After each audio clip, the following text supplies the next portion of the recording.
Hi, my name is Jason, and today I wanted to give a demonstration of the TextComparer tool from Nand2Tetris. So I have my Nand2Tetris folder saved on the top right-hand side of my desktop. So I'm going to open that up, and I'm going to my Tools folder. So here in Tools, we can see the TextComparer tool and the files for it that are saved here.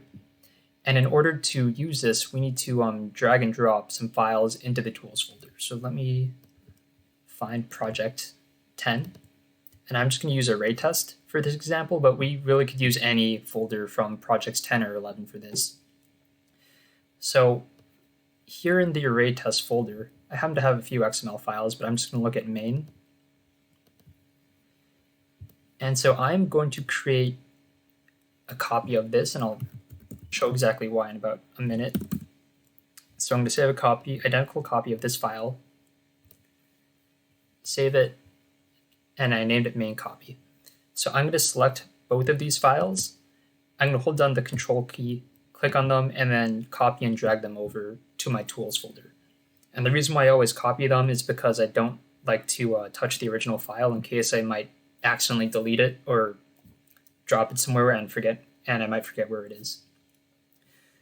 So now that I have these two files, in my tools folder, I can compare them using the TextComparer. So to use a TextComparer, I need to open up the command prompt. And from here, I can type in cd, which is short for change directory, desktop, Nand2Tetris, tools, because my Nand2Tetris folder is on my desktop. So now that I'm in the tools folder, I can write TextComparer main.xml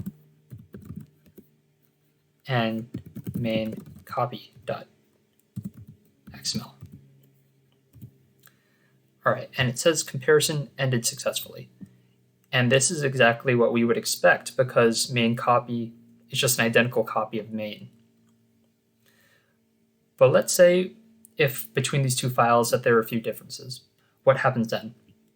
I can show this by opening main copy, and I can delete two things. I can delete this keyword class, and I'm going to delete the identifier main. So I'm going to save this, and then I'm going to run the command again. All right, so it says comparison failure in line 1, and it shows the two lines that it's comparing and where that failure is. And the way how the TextComparer counts is that the first line is always going to be 0, and the next line is going to be 1. And so I can open up both of these files and have them side by side. And so we can see that in this line it has the keyword class, and in this line it is missing the keyword class. And so that's what this is saying here in the command prompt. So I can put that keyword class back, and then we can see what happens next. So I put the keyword class back, and I'm going to run the command again. And so now it is going to tell us where the next comparison failure is. And then so now the next one is going to be in line 2. So I can open up both files again,